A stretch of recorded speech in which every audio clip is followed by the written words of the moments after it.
I've been exploring the Roboadvisor Retirement Planner in 2025, and it's becoming a strong choice for anyone looking to simplify and automate their retirement planning.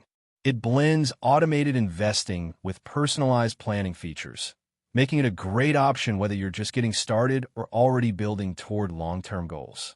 What stands out with Roboadvisor is how it builds a custom investment portfolio based on your age, goals, risk tolerance, and time horizon.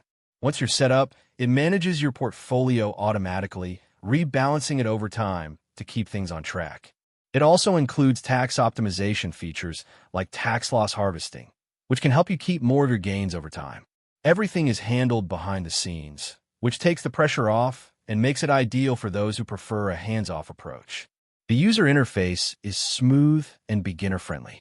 You answer a few questions about your financial situation and retirement goals, and the platform creates a plan that's easy to follow and track.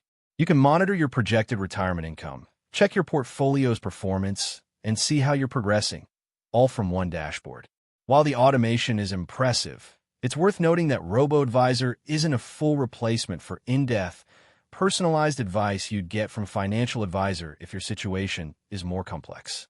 If you're looking for a low-maintenance, intelligent way to plan for retirement, Roboadvisor offers a compelling solution. It automates the heavy lifting while keeping you informed and aligned with your goals. If you found this review helpful, make sure to like the video, share it with someone thinking about automating their retirement plan, and don't forget to subscribe. Thanks for watching.